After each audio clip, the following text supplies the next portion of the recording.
Bambi, the Winter Trail. Bambi was warm and cozy in the thicket. When he heard a thumping sound outside, he yawned sleepily and stepped out into the cold snow. "Come on, Bambi," called Thumper. "It's a perfect day for playing." Shaking the sleep from his head, Bambi followed his friend. Indeed, it was a beautiful day. The sky was blue and sunny, but the forest was still covered in a blanket of snow and shining ice. "Look at these tracks," said Thumper excitedly. "Who do you suppose they belong to?" Bambi couldn't guess, so they decided to follow the trail. They pranced and hopped through the snow. It wasn't long before they came upon their first suspect resting on a tree branch. "Wake up, friend Owl!" called Thumper.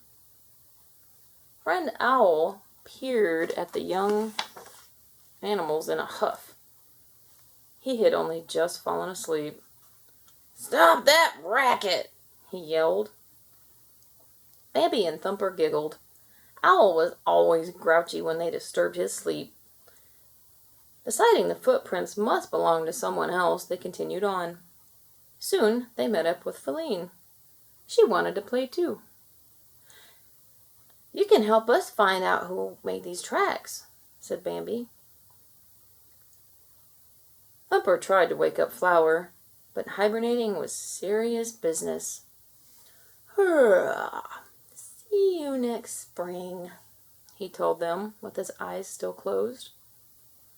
As the friends walked on, they found a bird singing cheerfully. "Look, a red cardinal," said Faline.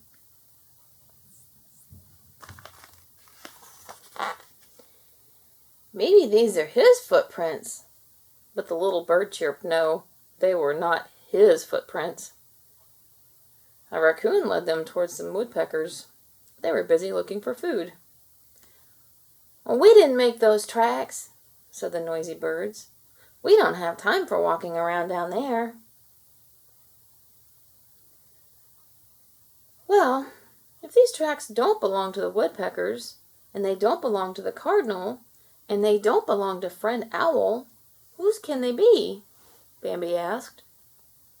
The three friends followed the trail to the end. "A family of quails!" exclaimed Thumper. The mother quail and her 9 babies looked up from beneath the bramble bush. "Join us," Mrs. Quail cooed. Bambi, Faline, and Thumper were tempted to rest with the friendly birds.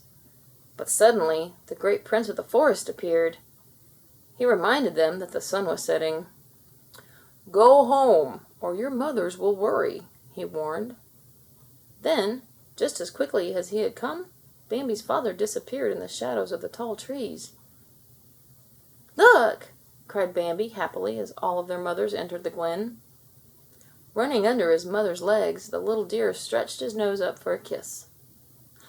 "We've been looking for you," his mother told him tenderly.